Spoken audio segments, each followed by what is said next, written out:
Welcome to Viewpoint on ILTV, where we bring you thought leaders, stakeholders, and other experts from the Middle East and beyond. I'm Emily Schrader, and today we'll be speaking with the Crown Prince of Iran, Reza Pahlavi, who in recent years has become a leading voice for the Iranian people in the fight against the regime in Iran.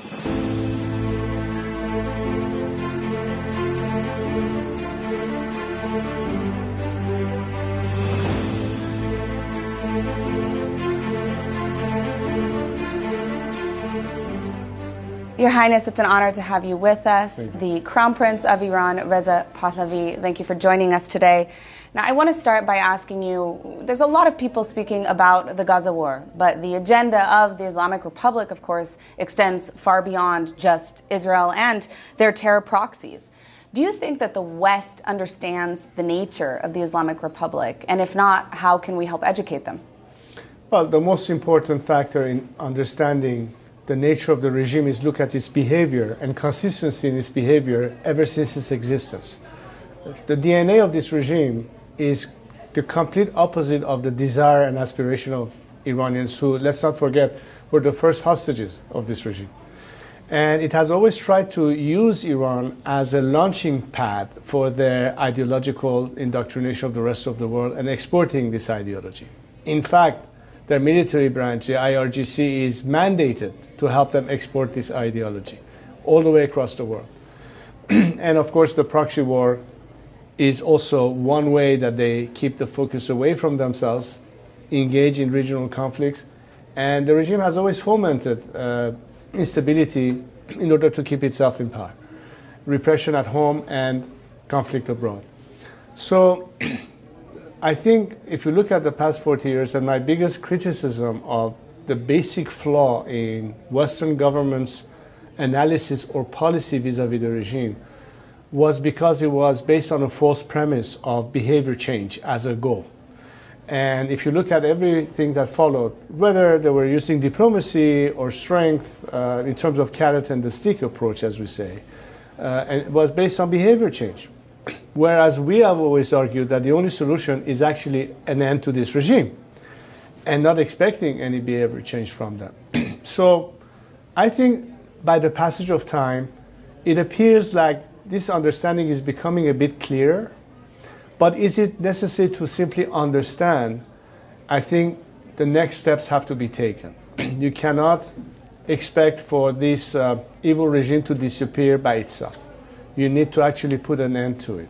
Now, I always argue that this is a campaign of Iranians, by Iranians at home, but they deserve to have some support because all these years they had no supports whatsoever. And there are ways to achieve that, not by means of foreign intervention or military attacks, but by means of invigorating and equaling the playing field for Iranians to be able to overcome this regime. But why is it in the benefit, in the best interest of the free world as well? We're not asking them to shed a tear for us out of compassion. At least stick to your values of freedom and democracy and be defending the rights of Iranians to self-determination, which is what they ask. But you need to help them the same way we help many dissidents in other countries overcome their dictatorial system, authoritarian system. And it's consistent with the same approach, that if you believe that Iranians deserve to have the same freedoms that you as Westerners enjoy in your countries, then don't let them be thrown under the bus by cutting a deal with this regime that represses them, that kills them, that tortures them, that executes them, that shoots bullets into the eyes of their young people, and instead say, we are in solidarity with you, we will help you overcome. I think that has to be the major shift in attitude, because staying within the status quo and hoping by miracle to have a change of behavior is a total waste of time. And as we're getting more critically close to the red line of nuclear threat, and we don't explore an opportunity of having change before resorting to more dire measures, that would be such a historically criminal thing to do. And Iranians are saying to the whole world, we are on your side, why don't you come and help us? Now, you've spoken quite a bit about maximum pressure on the regime and maximum support for the Iranian people, as you alluded to in the previous question. I'm wondering what that actually looks like in terms of policy. What can the West actually do to have policies that will support the people and promote regime change? The most important thing, considering not the desired outcome, as we've seen either in Afghanistan or Iraq, is to understand that change in Iran is not going to be tantamount to another failed state. Because the Iranian people are ready for that change, and have demonstrated their capability if given the chance. That's the whole premise of our argument, that Iranians are ready for change. That if we have a scenario whereby we can guarantee the maximum defections of elements stuck with the regime that don't believe in this regime any longer, and they want to be part of the solution, that's the best way to guarantee a smooth transition without having, at the end of the day, post-regime, a situation of anarchy and disorder. So it's a controlled implosion with an actual game plan, with a transfer of authority and transitional governance, which is part of my campaign and what I'm trying to explain. So we can get to a point that Iranians can finally say, now it's up to us to decide for ourselves. We have a mechanism, we have a process, and we have, beyond the obvious liberty, freedom, democracy, and what have you, but a roadmap to recovery, that the country has the opportunity to now bring in foreign investment, address the issue of employment, job creation, everything that economically makes sense to the average person on the streets, because the rest is all motherhood and apple pie. But how do you actually translate it to something that is beneficial, not only for Iranians, but for those who will benefit from it? So it's a win-win scenario.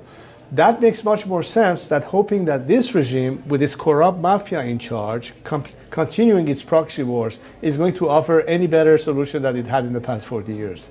There has to be that change of paradigm. When it comes to the state of Israel, there have been some voices within Israel who have advocated for separatism as a means of weakening the regime. Now, of course, this isn't the case. In a way, it actually strengthens the regime. This is a conspiracy that the regime itself has spewed for years in order to, cut down the dissidents and undermine them, saying that people want to divide Iran. Why is separatism wrong? Why is this actually a way of strengthening the regime? Well, first and foremost, to give the regime an excuse to crack down even more in the name of, protecting the land. But Iranians in nature are proud of their past and history. Iran was a melting pot long before America became an example of it in latter years. For centuries, we had ethnic groups, different religions live under the same roof side by side and in peace. That was the nation state that Iran was for centuries. And to this day, especially when you look at the Mahsa Amini situation and the revolution, in the four corners of Iran, they were treating it as a national cause. It was not a Kurdish issue or an Azerbaijani issue and so on and so forth. Now, there are separatists. I believe that the numbers are minimal. There are fringe arguments, but they're given too much a platform, and that's dangerous, and I tell you why. Because Iranians will hesitate when they think that there are certain governments or other forces at play that will be encouraging this kind of separatism, and Iranians are proud of the land is sacred, and there's a reason why you have a sense of national identity. There's a flag that represents a nation, and that's our red line anyway as nationalists. And we believe that we don't need to get there, because I'm not saying that ethnic groups have not suffered at the hand of this regime. But what Iranian is left in Iran that hasn't suffered on this regime? You have suffered because of your ethnicity, you have suffered because of your faith, you have suffered because of your sexual orientation, you have suffered because you're just a woman and treated as a second-class citizen. This is the doing of this regime. That's not Iran. That's not what is in the heart of every Iranian, that respect one another, that don't care whether you're Muslim or Jewish or Zoroastrian or atheist. They don't care whether you're leftist or rightist, so long as you observe the rules of the game and democracy and respect and mutual tolerance.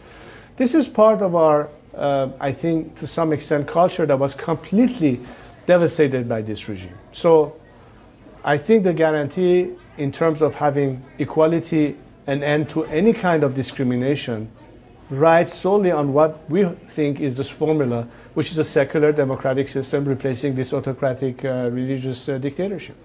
Now, you spoke at the Israeli-American Council Conference calling for peace and cooperation between the State of Israel and a future free Iran, even a Cyrus Accords as a follow-up to the Abraham Accords. What would a future Israel-Iran relationship look like in a free Iran?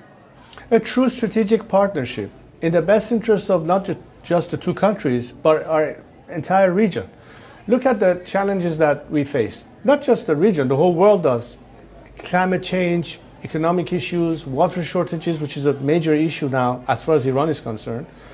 And in fact, part of the reason I traveled to Israel was to talk to Israeli experts that are the best in the world in terms of water management and understanding the challenges and recommendation as to how to deal with it from every aspect, and many other things, technology, industry, innovation, and what have you. I think the whole region will benefit from it, but first and foremost is an element of stability. And if the Middle East has always been challenged by these conflicts that we've had, I think it's important to show and demonstrate that two critical countries in that region can work with one another. It was in the same spirit that when my father was very much helpful to President Sadat, when at the time he established a relationship with Golda Meir, and it led to an Egyptian-Israeli peace agreement. It means that in the right climate you can achieve peace. And again, in the same spirit, how could you possibly have stability and peace in a region that you have one element and a terrorist regime that is constantly fomenting conflict? So a different Iran with the right partners would be able to not only set the stage for the kind of climate that is conducive to not only peace and something that everybody wants, but all the opportunities behind it. Economic development, interaction, it's good, it's profitable for everyone. I think that's an approach that will have many supporters, from Saudi Arabia to Egypt to Israel to Syria to all the countries that currently are stuck with the status quo. Absolutely. Your Highness, Reza Pahlavi, thank you so much for joining us. My pleasure. Thank you.